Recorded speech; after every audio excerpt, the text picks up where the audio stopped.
Bom, e uma das perguntas que tem chegado até nós com bastante frequência é a seguinte: Bergson, quanto que eu cobro em determinado caso? Quanto que eu cobro de determinado cliente?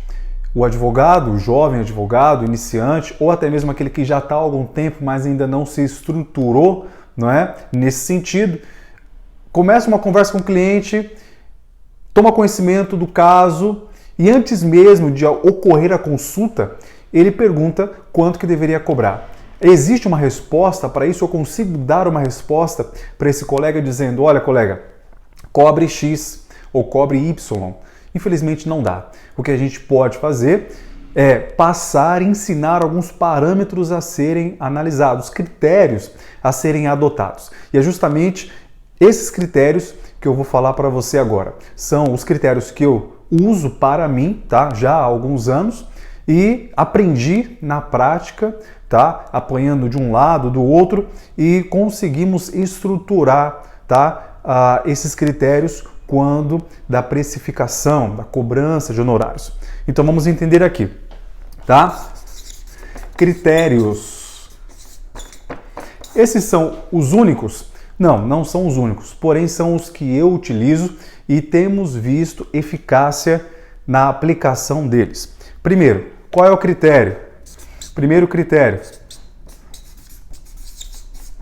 tabela OAB, tá? Do seu estado. Então, no estado da federação que você se encontra, existe uma tabela da OAB, a seccional edita, publica todo ano uma tabela, ou até mais de uma por ano. Essa tabela é para quê?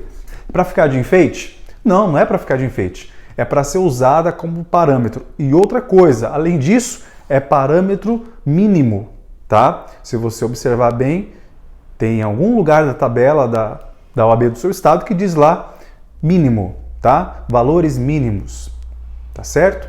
Então, primeiro critério, tabela da OAB. Segundo critério,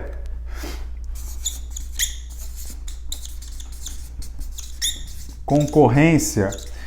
Concorrência, tá? Então, o segundo critério é a concorrência. Eu devo, então, Bergson, observar o que a concorrência está fazendo? Sim, deve observar.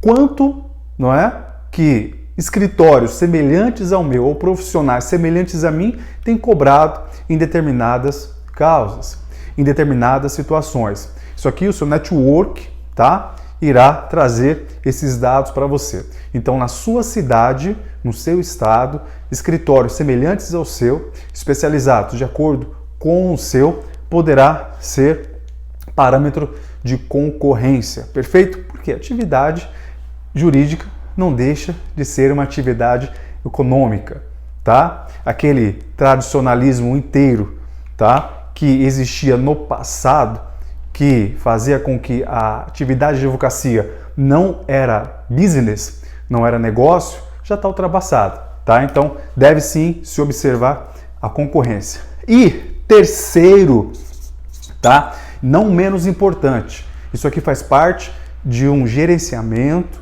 tá? De uma aplicação sobre o olhar mais profissional do negócio. Então, vamos entender. Você vai observar custos, tá? Isso aqui, despesas e lucro esperado, tá? Então você vai observar os custos do seu escritório, despesas do seu escritório ou para a realização daquele trabalho e o lucro pretendido, tá? O lucro varia de um escritório para o outro? Varia. A minha pretensão de lucro, de repente, não seja a mesma da sua, ou não seja a necessidade de determinado percentual de lucro não seja o mesmo. As despesas também acontecem a mesma coisa. As suas despesas não são as minhas despesas, ou não são as despesas do escritório vizinho. E os custos da sua estrutura.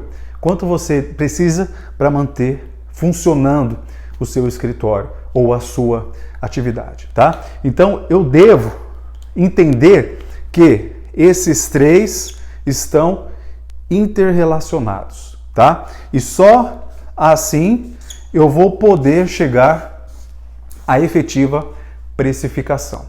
Perfeito? Então, critérios a adotar, nós adotamos esse. E eu sugiro que você também faça isso porque é eficiente e é eficaz. Saiba trabalhar com cada um desses que certamente na precificação e na cobrança de honorários você terá mais sucesso.